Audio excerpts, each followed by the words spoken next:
इकॉनॉमिक्समध्ये national income मोजत असताना महत्त्वाच्या 4 संकल्पनांचा वापर केला जातो. म्हणजे त्याला आपण इन्कम मोजण्याचे मापनसुद्धा म्हणू शकतो. म्हणजे नॅशनल इन्कम मोजण्याचं मापन, ज्यामध्ये तुम्ही ऐकलंच असेल की GDP असेल, GNP असेल, NNP असेल आणि NDP असेल. या महत्त्वाच्या 4 कॉन्सेप्ट आहेत. ह्या कॉन्सेप्ट आपल्याला महत्त्वाच्या का आहे, की कारण की परीक्षेमध्ये आपल्याला स्टेटमेंट वाईज काही प्रश्न असतात. त्यामध्ये GDP, NDP, NNP, GNP यावरती क्वेश्चन असतात डायरेक्ट. जर का कॉन्सेप्ट आपल्याला क्लिअर असतील तर आपल्याला तो क्वेश्चन सॉल्व्ह होऊ शकतो. म्हणजे क्वेश्चन खूप सोपा असतो, पण आपलं होतं काय, की आपण कॉन्सेप्ट क्लिअर नसल्यामुळं आपलं होतं की तो क्वेश्चन आपला चुकतो. तर त्यासाठीच नेहमी लक्षात असायलाच पाहिजे ह्या कॉन्सेप्ट. तर आपण इथं बघूया आज. सर्वात पहिलं आपण म्हणतो, ज्याला आपण म्हणतो GDP. आता GDP म्हणजे काय, की बाबा gross domestic product. Okay, gross म्हणजे काय, की असं मोठं लक्षात ठेवायचं. मोठं ग्रॉस, ज्याला आपण स्थूल म्हणतो, तसं बघितलं तर स्थूल देशांतर्गत उत्पन्न आपण त्याला म्हणतो. म्हणजे G म्हणजे ग्रॉस आला तुमचा, D म्हणजे डोमेस्टिक आला आणि P म्हणजे तुमचं प्रोडक्ट. ओके, तर याला आपण म्हणतो ग्रॉस डोमेस्टिक प्रोडक्ट. आता जेव्हा GDP येईल ना, तर तेव्हा 3 महत्त्वाच्या गोष्टी लक्षात ठेवायच्या. एक महत्त्वाची गोष्ट म्हणजे की आर्थिक वर्षात. आता आर्थिक वर्ष काय असतं, तर जसं आपलं भारताचं आर्थिक वर्ष आहे 1 एप्रिल ते 31 मार्च हे आपलं आर्थिक वर्ष आहे. या एका आर्थिक वर्षामध्ये झालेलं उत्पन्न. एक दुसरी महत्त्वाची गोष्ट लक्षात ठेवायची, की ते उत्पन्न जे आहे तर ते देशाच्या आत पाहिजे. म्हणजे ज्याला आपण देशांतर्गत म्हणतो.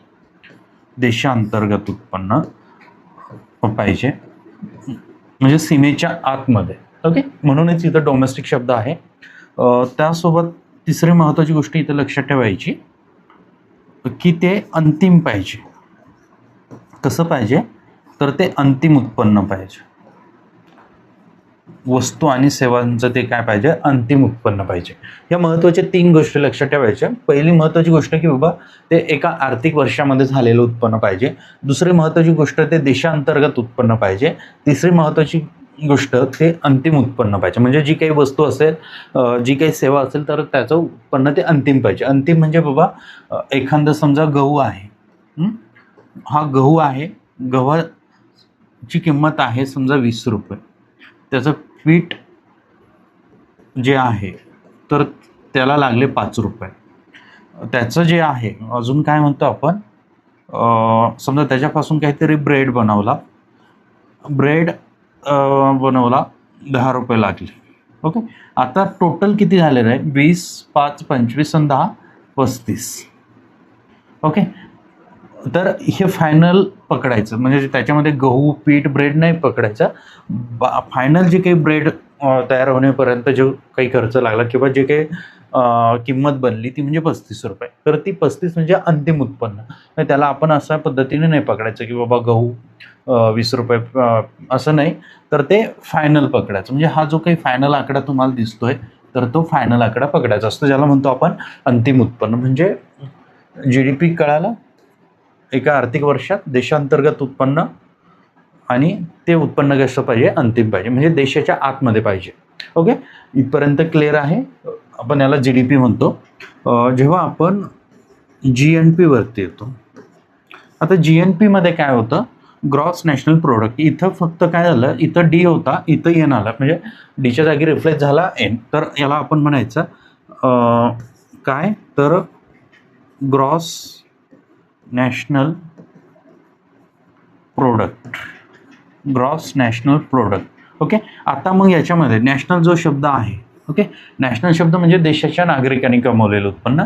आता जे काही हे इथं आहे की देशांतर्गत उत्पन्न, तर ते काय करायचं, काढून टाकायचं. इथं काय, देशाच्या नागरिकांनी, म्हणजे ते देशाच्या बाहेर पण कमवलेलं असो किंवा देशात कमवलेलं असो, फक्त कंडिशन एकच लक्षात ठेवायचं, की ते उत्पन्न देशाच्या काय नागरिकांनी कमवलेलं आहे. ओके, तिसरी जी काही कॉन्सेप्ट आहे ज्याच्यामध्ये आपण म्हणतो NNP. ओके, NNP म्हणजे काय, तर net national product. Okay, net national product काय असतं, की बाबा आता GNP आहे, त्याच्यामध्ये मोठं पकडलं जाणार आहे, की बाबा भारताच्या व्यक्तीने किती उत्पन्न कमवलं ते मोठं पकडलं जाणार आहे GNP मध्ये.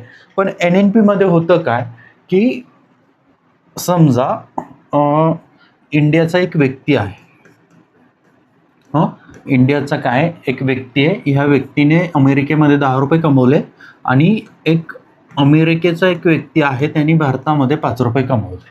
ओके, आता याने 10 रुपये भारतामध्ये आणले आणि अमेरिकेवाल्याने 5 रुपये अमेरिकेत नेले. याचा अर्थ काय होणार आहे की बाबा 10 रुपयामधून 5 रुपयेच भारताला राहणार आहे. म्हणजे काय झालं, हे 5 रुपये भारताने कमवलेल्या व्यक्तीचं उत्पन्न झाले. म्हणजेच NNP मध्ये काय केलं जातं, परकीयाने जे काही कमवलेलं उत्पन्न आहे ते परकीयाने कमवलेलं उत्पन्न काय केलं जातं, काढून टाकलं जातं आणि मग जे काही उत्पन्न राहतं तर त्याला आपण NNP म्हणतो. ओके, इथपर्यंत कळाला. चौथी जी काही कॉन्सेप्ट आहे, चौथ्या कॉन्सेप्ट आपण ज्याला काय म्हणतो, NDP. ओके, NDP म्हणतो. आता NDP मध्ये काय होतं, ज्याला आपण म्हणतो नेट डोमेस्टिक प्रोडक्ट. ओके, इथं जे काही GDP आहे, इथं NDP आहे. GDP मधून काय केलं जातं तर घसारा वजा केला जातो. समजा एखादं, आता समजा हे काहीतरी आपण हेच उदाहरण घेऊ की इथं 35 रुपये हे उत्पन्न आहे, पण ते 35 रुपये उत्पन्न कमवण्यासाठी काही खर्च लागला असेल किंवा आपण त्याला घसारा म्हणतो.